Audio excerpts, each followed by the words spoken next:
Hey YouTube, this is Southern Purple One, and I got to bring you some more bad news. I don't like to bring you bad news. I like to bring you good news because life is good. There's a million things I'd like to be doing other than preparing for a very serious situation. That serious situation is a war that is coming.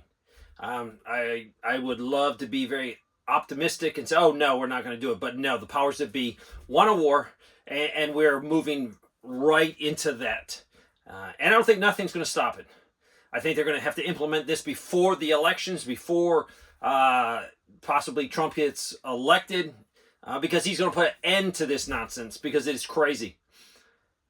But currently, right now, Ukrainians have knocked out another over-the-horizon radar site. So the Russians are losing control of being able to determine if they're under attack. So the situation is getting serious and serious, or I guess more serious. More serious. Catastrophically serious. And I'm not trying to overstate it, but they're going to be much more willing to launch a strike against the United States, to launch a strike against Europe, than if they knew they weren't being attacked. But anything that happens out there, they're going to be more eager to push that button because they have a section of their country that is vulnerable. And we have the ability, especially with our subs, to position them into this blind spot and to attack Russia. You have to understand, if you have nukes, if you got missile systems, you can't leave them on the ground when they get hit. You got to have them in the air.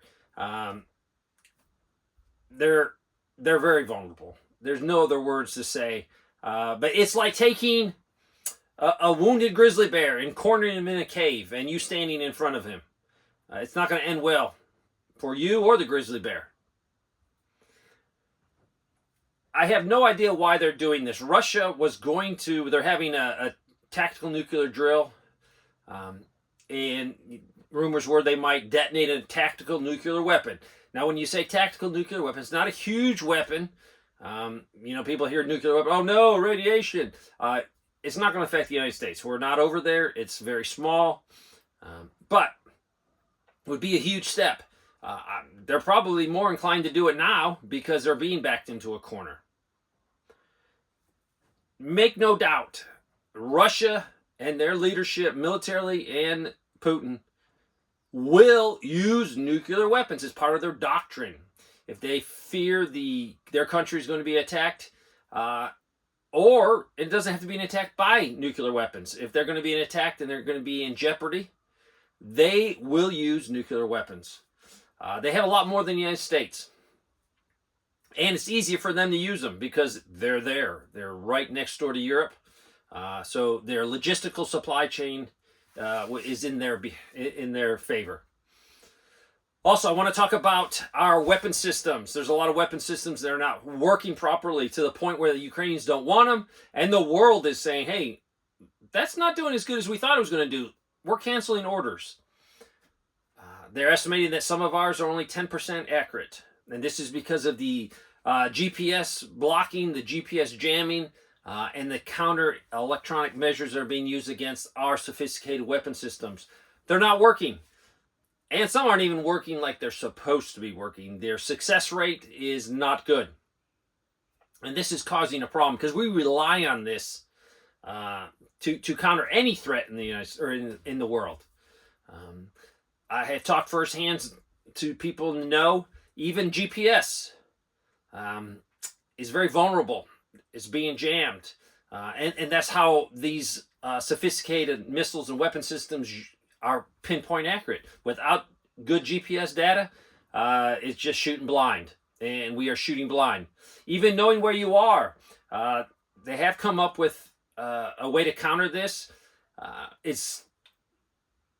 I'm not going to tell you how, but the guy in the field can counter it. But what it does is it takes time.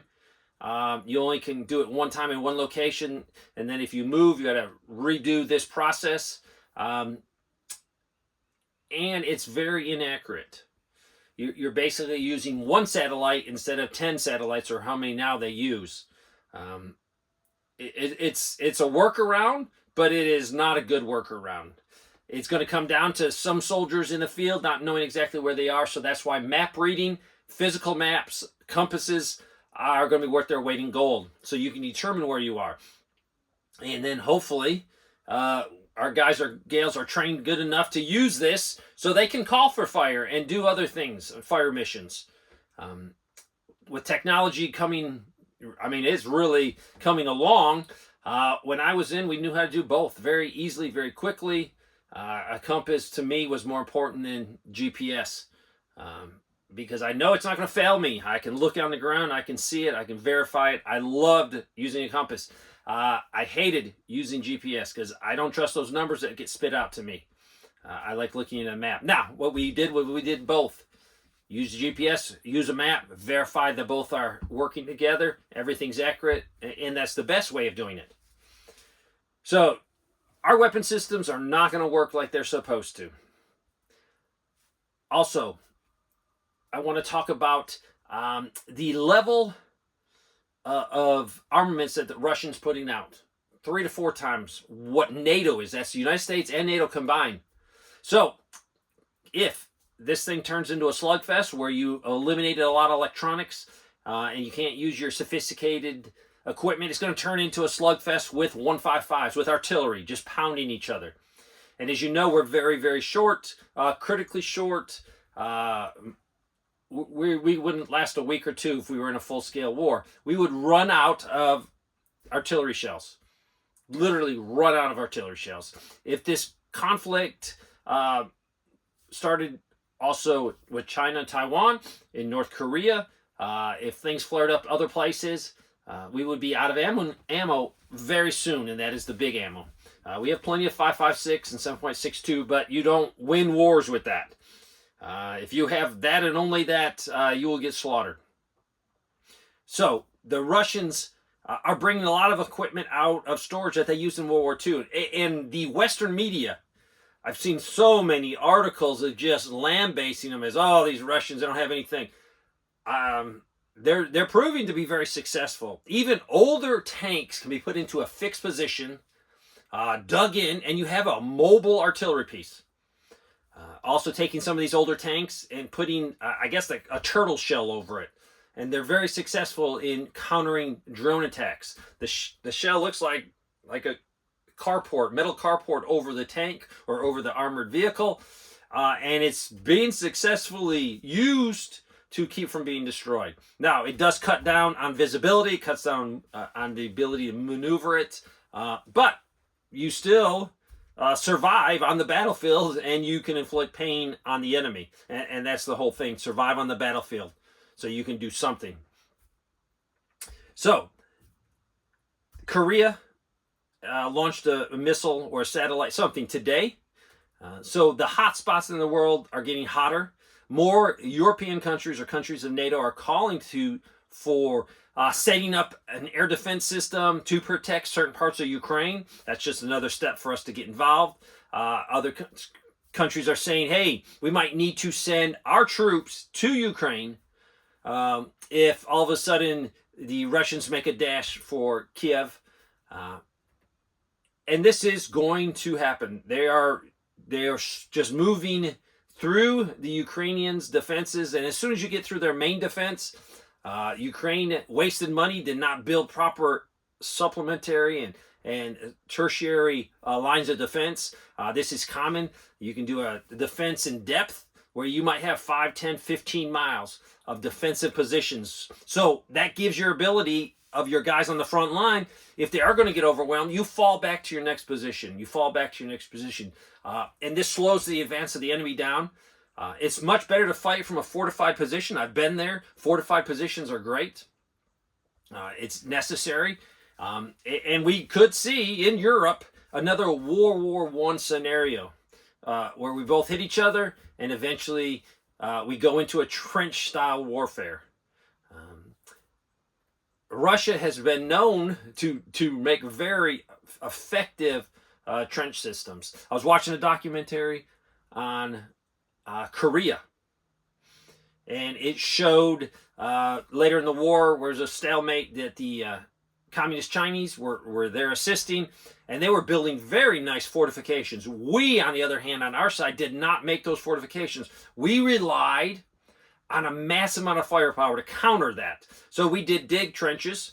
I never knew up till just a few days ago about the trench warfare that was occurring inside of Korea when things were at a stalemate.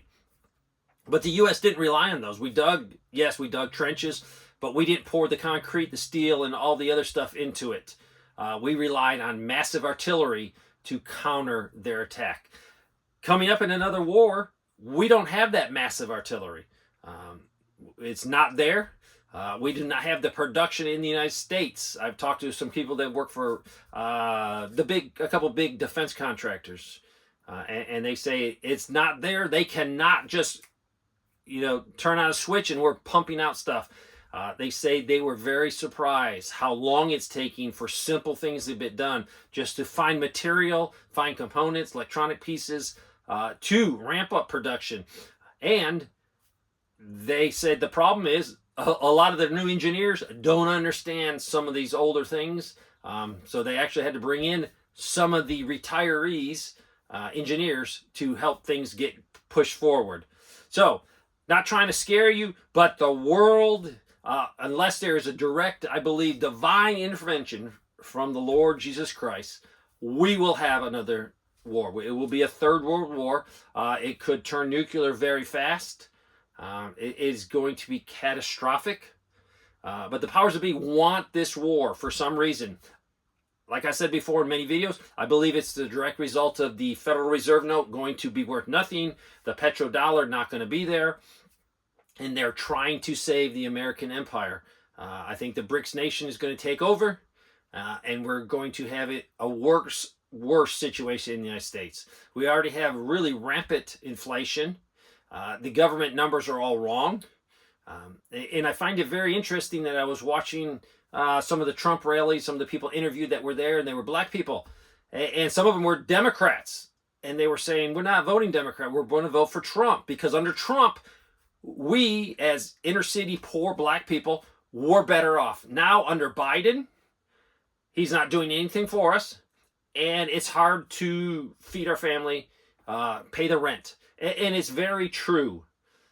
So I think the Democrats have taken, they just thought, oh, the black people are always going to vote Democrat. But you know what?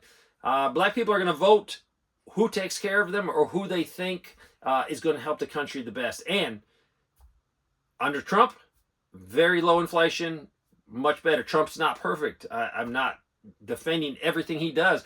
I think sometimes he's an idiot. But guess what? I'm going to vote for Trump because I think he loves this country. I think he's trying to do the best for the country. And I think he will. He'll do his best. But even Trump can't solve all the problems. You take the problems with our dollar. You take the problems with inflation. You take the problems with just spending too much money. Trump really cannot fix that. What's economically going to happen is going to happen.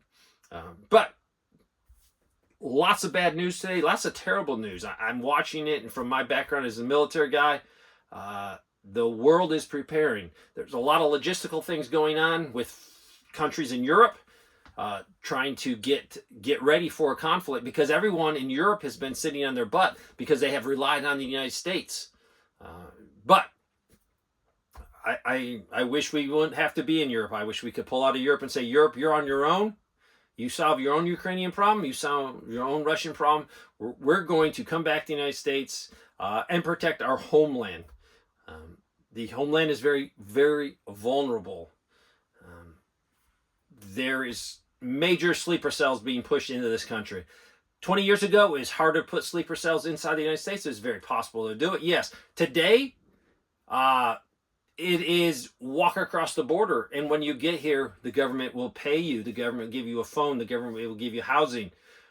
So we're actually helping sleeper cells and sleeper agents that come across the border. We're taking care of them. So it makes it so much easier for whatever host country they represent or are working for. Those host countries don't have to put a lot of effort in to get people inside this country that want to do us harm. So lots of doom and gloom today. I'm sorry. I hope this motivates you not to be scared or fearful, but to say, hey, I can see trouble coming. I want to prepare my family. And it's going to take a lot of thinking, a lot of planning on your part to survive what's coming. Thanks for watching.